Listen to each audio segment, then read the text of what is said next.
What happens when country music's biggest star sits down with an EGOT-winning powerhouse to discuss his career, only for the conversation to explode into accusations about genre, gatekeeping, industry, politics, and authentic artistry?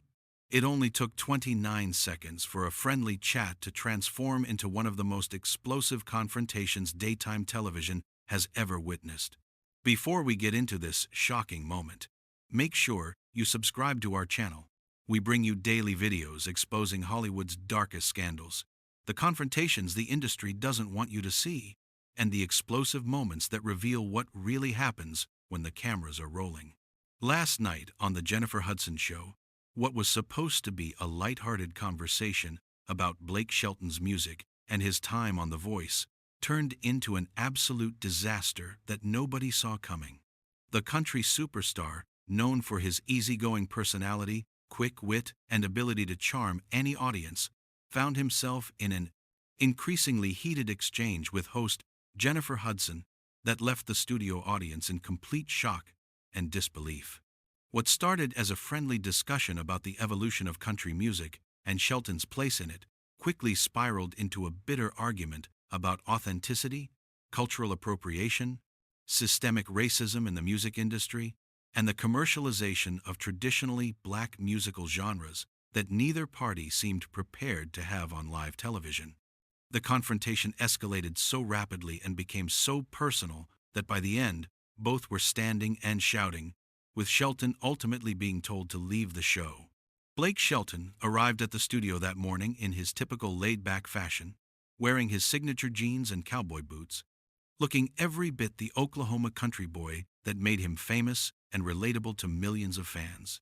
He greeted Jennifer warmly with a big hug as he walked onto the set, exchanging pleasantries and compliments.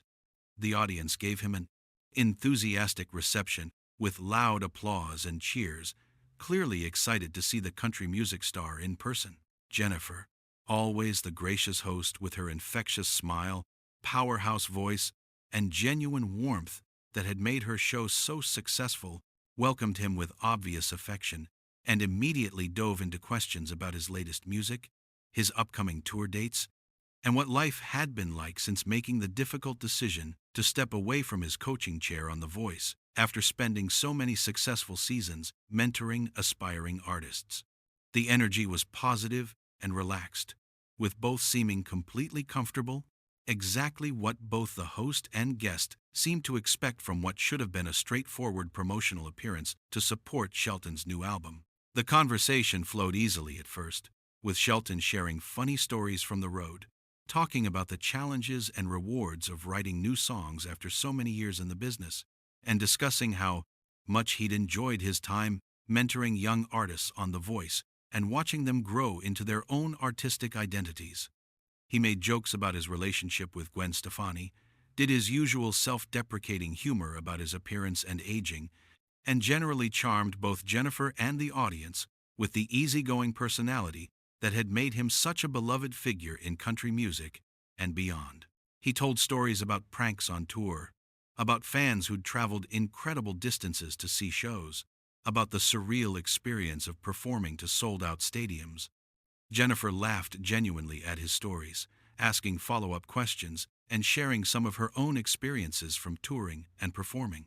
The chemistry seemed natural and comfortable. Two successful artists who'd both been coaches on The Voice sharing war stories from the industry.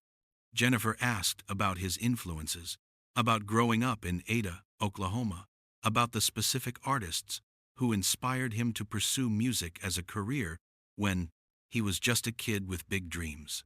Shelton talked passionately about traditional country legends like George Jones, Merle Haggard, and Conway Twitty, about the music he grew up listening to on the radio with his parents, about how the genre had evolved dramatically over the years he'd been part of it, from traditional country to the pop country crossover era to the bro country movement and beyond.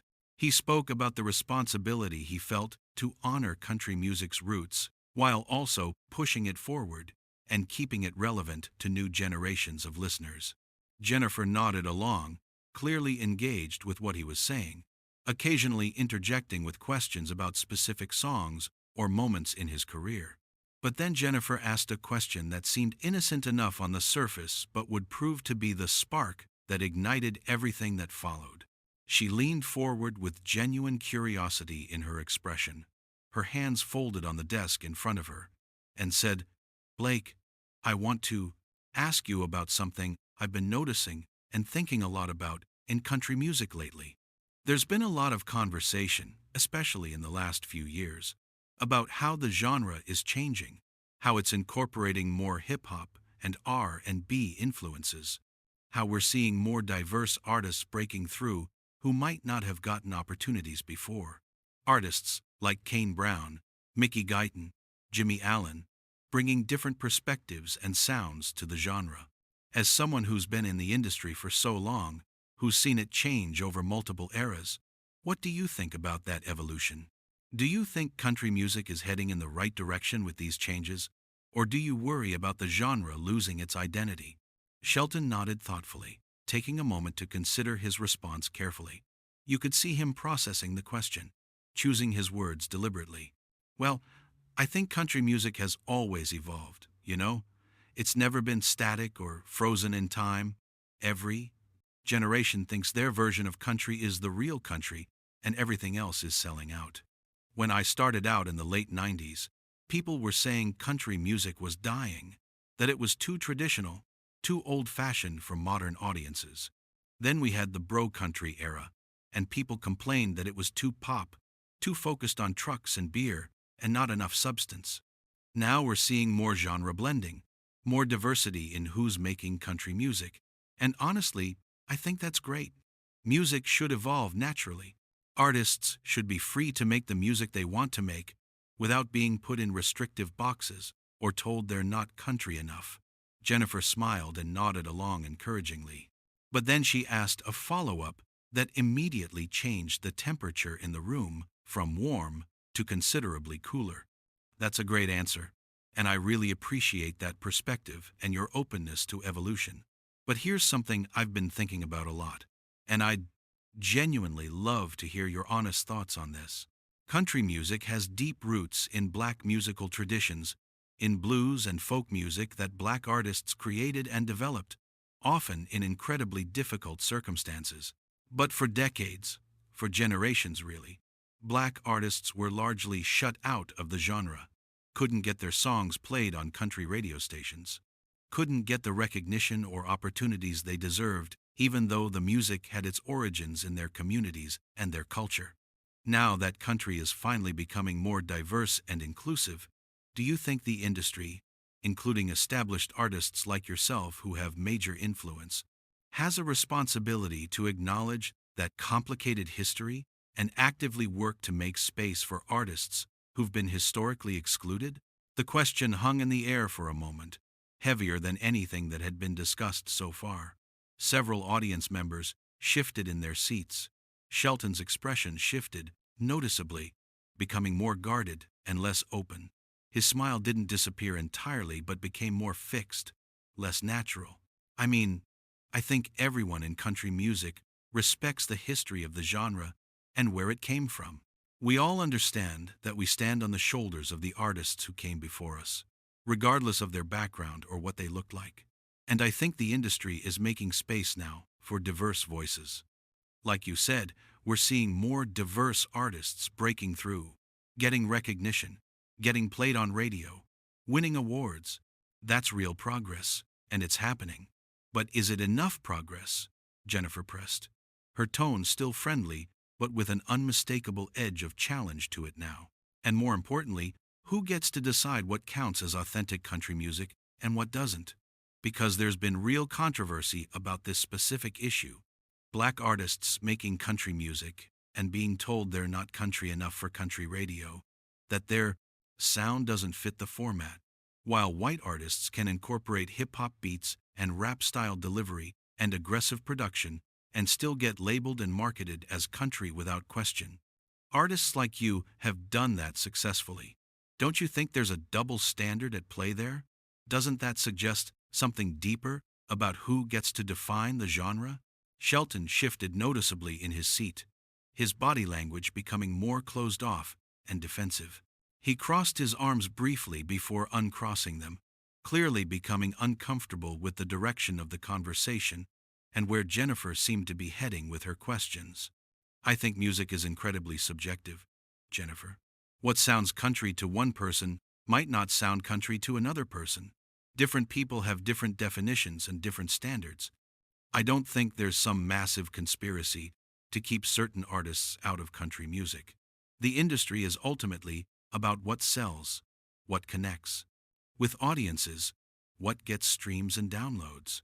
If the music is good and people respond to it emotionally, it'll find its audience eventually. But that's exactly the problem, isn't it? Jennifer's voice was rising slightly now, her passion for the subject becoming more evident with each word. The industry has historically decided what gets promoted, what gets played on radio, what gets labeled as country, and what doesn't. And those decisions, those gatekeeping decisions, have been made primarily by white executives and white programmers who've had very specific ideas about what country music should sound like and, more importantly, who should be making it and who belongs in that space. Lil Nas X had the biggest song in the entire country with Old Town Road, breaking streaming records, connecting with audiences everywhere, and it got pulled from the country charts. They said it wasn't country enough. Meanwhile, your music and music by other white artists has incorporated all kinds of non-traditional country elements, electronic production, pop melodies, rock influences, and it stays on those charts without question. How do you explain that disparity? The audience was getting noticeably quieter now, sensing that this had moved well beyond friendly conversation into something more confrontational and uncomfortable. Shelton's jaw tightened visibly, and when he spoke, there was a definitely defensive edge to his voice that hadn't been there at the start of the interview. Okay, first of all, I had absolutely nothing to do with the Lil Nas X situation. Zero involvement.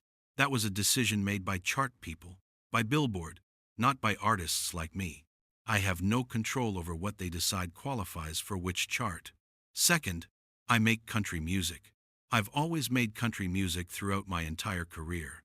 Yes, I've incorporated different influences and sounds, but that's what artists do. We draw from different musical places and traditions. That doesn't mean I'm appropriating anything or trying to keep anyone out of the genre. I'm just making the music that feels authentic to me. I'm not saying you personally are trying to keep people out, Jennifer clarified, though her tone suggested she wasn't entirely convinced.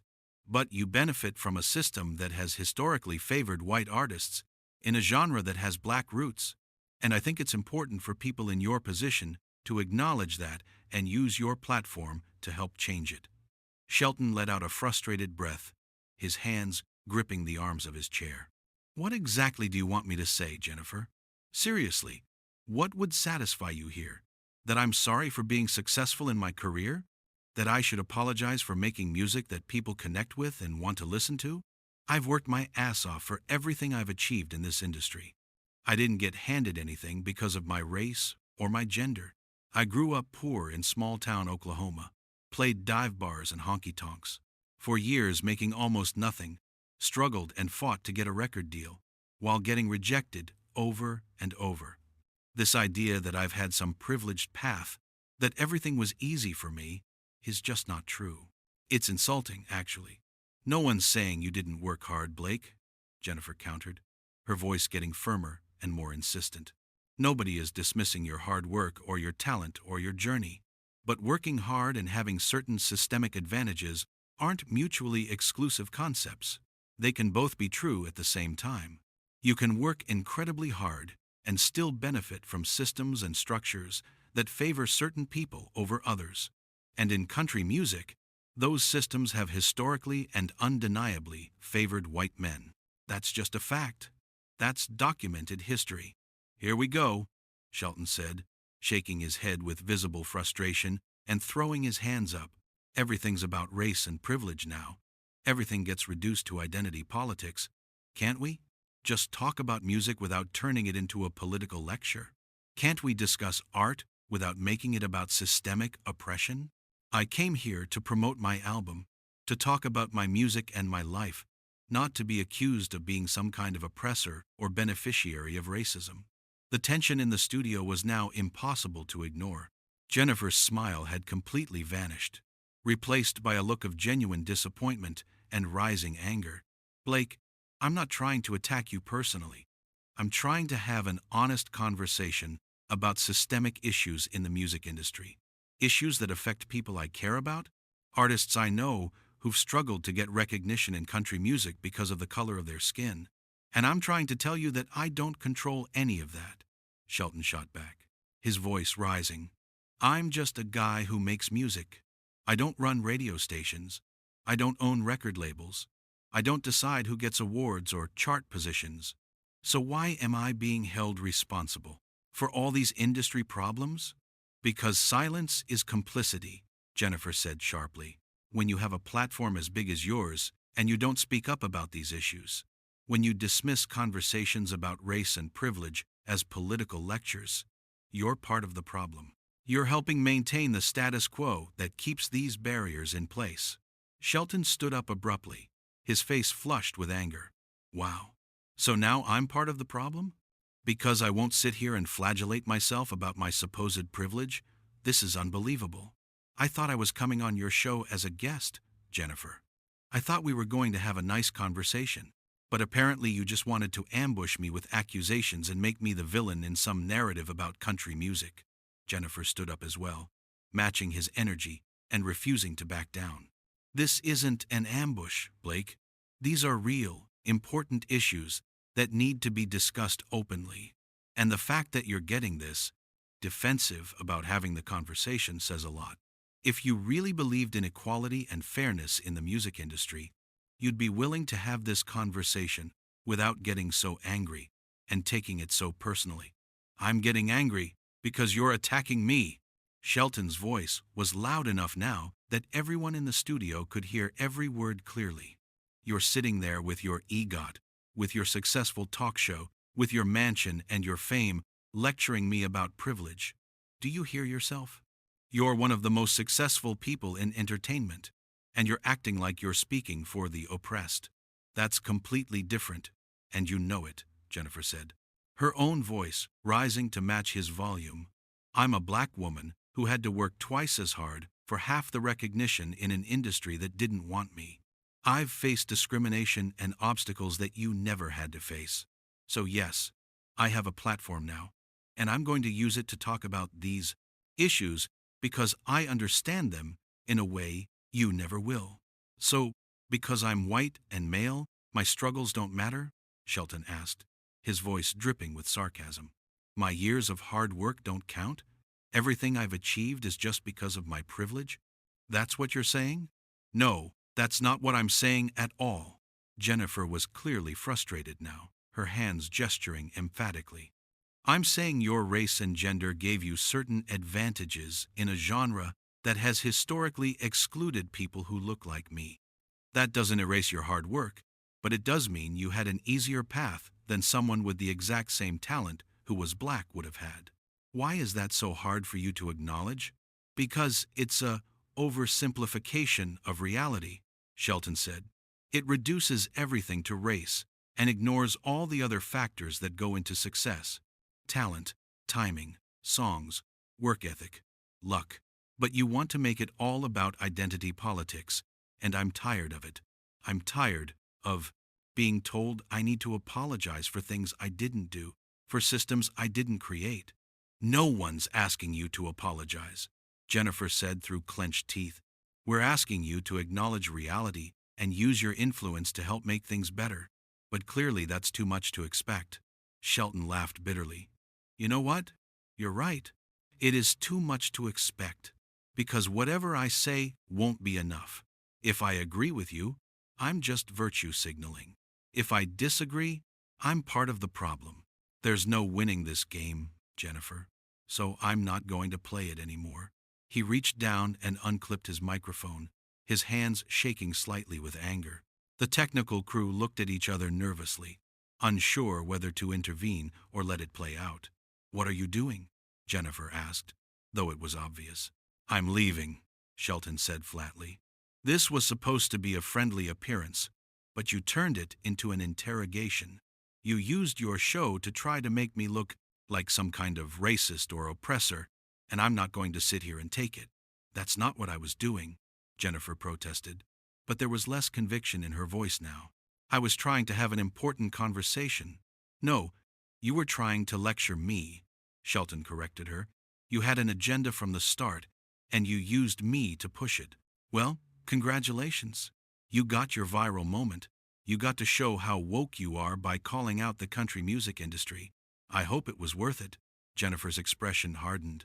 You know what, Blake? Maybe you should leave. Because if you can't handle an honest conversation about race and the music industry without throwing a tantrum, then you don't deserve to be here. A tantrum? Shelton's voice hit a new level of anger. I'm standing up for myself against your baseless accusations. That's not a tantrum. That's self-respect. Something you apparently think I shouldn't have because of my race and gender. That's a disgusting distortion of what I said, Jennifer shot back. You're twisting everything to make yourself the victim when we were talking about real victims of real discrimination. And you're using those real issues to attack me personally, Shelton countered. You're hiding behind social justice language to be cruel and judgmental. That's not activism, Jennifer. That's just bullying with a progressive veneer. The audience was completely silent now, many people looking genuinely distressed by what they were witnessing. This had gone so far beyond the bounds of normal talk show discourse that nobody quite knew how to react. Get off my show, Jennifer said coldly. If you're going to stand there and accuse me of bullying when I'm trying to address real injustice, then you need to leave. Now. I'm already gone, Shelton said, dropping his microphone onto the chair with enough force to make a loud thud. He grabbed his cowboy hat from where it had been sitting beside him and put it on his head, with an aggressive gesture. Good luck with your show, Jennifer. I hope your ratings were worth destroying what could have been a nice conversation. My ratings will be just fine, Jennifer said icily. And maybe next time you'll think twice before dismissing important conversations about racial equity as political lectures. And maybe next time you'll remember that guests are supposed to be treated with respect, Shelton fired back. Not ambushed with gotcha questions and accused of being complicit in systemic racism. He turned and started walking toward the exit, his boots heavy on the studio floor. The audience remained frozen, unsure whether to applaud, boo, or just sit in stunned silence. Most chose the latter. As Shelton reached the edge of the set, Jennifer called after him one last time. Running away doesn't change the truth, Blake. He stopped and turned back to face her, his expression a mixture of anger and disappointment. The truth is that you used your platform to attack someone who came here in good faith. The truth is that you're more interested in scoring points than having genuine dialogue. And the truth is that this kind of hostile approach doesn't change hearts or minds. It just creates more division. Don't lecture me about division, Jennifer said. I'm fighting for inclusion. You're fighting to maintain your comfort. I'm fighting to be treated fairly, Shelton said quietly. Same as anyone else. But apparently, that's too much to ask. With that, he turned and walked through the studio doors, his boots heavy on the floor, letting them swing shut behind him with a resounding bang that seemed to punctuate the entire confrontation. The sound echoed through the silent studio, a final exclamation point on one of the most contentious exchanges in daytime television history. Jennifer stood alone on her stage, her chest rising and falling with heavy breaths, clearly still processing what had just happened and how quickly it had spiraled out of control. The audience remained completely silent, many people exchanging uncomfortable glances, unsure how to react or what they'd just witnessed. The cameras kept rolling, capturing every moment of the uncomfortable aftermath. The empty chair where Shelton had been sitting, the tension still hanging thick in the air. Finally, Jennifer addressed the camera directly, her voice strained but trying to maintain her composure and professionalism. We're going to take a break. When we come back, we'll have our next guest. But everyone in that studio knew that this wasn't something that could simply be moved past with a commercial break and a smile. What was meant to be a pleasant promotional interview had exploded into a confrontation about race, privilege, systemic inequality, and the music industry that had left both participants angry, hurt, and neither side feeling satisfied or heard. Blake Shelton had walked off the Jennifer Hudson show after being told to leave, marking one of the most dramatic and uncomfortable moments the show had ever seen in its history.